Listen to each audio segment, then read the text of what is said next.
nakutakia mema. Hamwezi mkatumikia Mungu na mali, kwa maana kwa sababu hiyo nawaambieni, msisumbukie maisha yenu, mle nini au mnywe nini. Maisha yetu ni kula na kunywa basi na kuvaa, hakuna maisha zaidi ya hapo. Na ndio maana Yesu anasema, utafuteni kwanza ufalme wa Mungu na hayo yote mtazidishiwa. Ufalme wa Mungu tayari uko ndani mwako na unapatikana kwa nguvu. Ufalme wa Mungu unapatikana kwa nguvu, na wenye nguvu wanauteka. Wanautekaje? Unahitaji nguvu wa kuteka mambo ya Mungu, wa kuyaendea yale yasiyowezekana yakawezekana, wa kuyafuata yale ambayo hayawezekani yakawezekana. Kwa neema ya Mungu yote yanawezekana, kwa sababu tayari ufalme wa Mungu unapatikana kwa nguvu, na wenye nguvu wanafanyeje?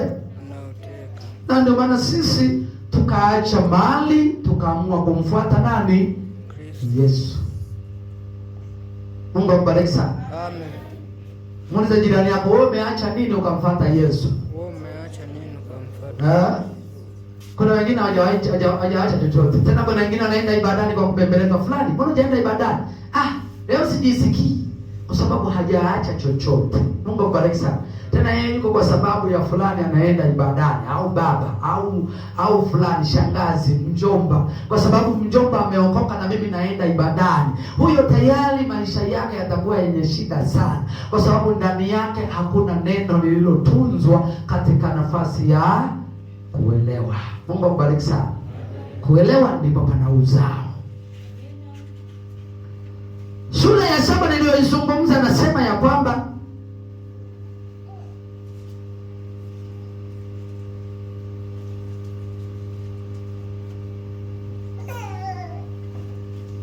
ingieni kwa kupitia mlango ulio mwembamba, maana mlango mpana na njia ni pana iendayo upotevuni. Ingieni kwa kuingia mlango ulio mwembamba.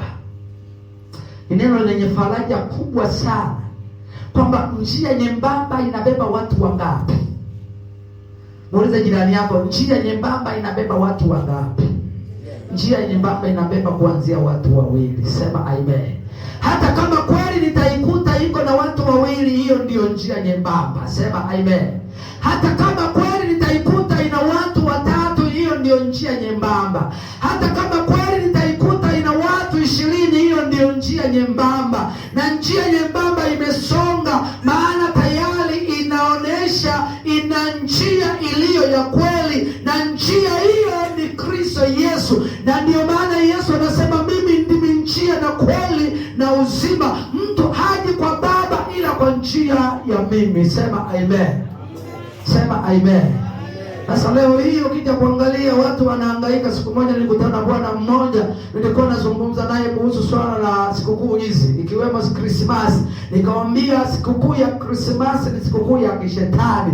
Nikamuonesha maandiko yote, nikamuonesha ukweli wote, na akauelewa. Ndipo akaniuliza swali, itawezekanaje kuibadilisha dunia nzima wakati ninyi ni watu waduchu kidogo sana? Nikamwambia, Mungu angalii wengi, wala Mungu angalii utetiri wa wengi. Mungu anaangalia kweli. Sema amen.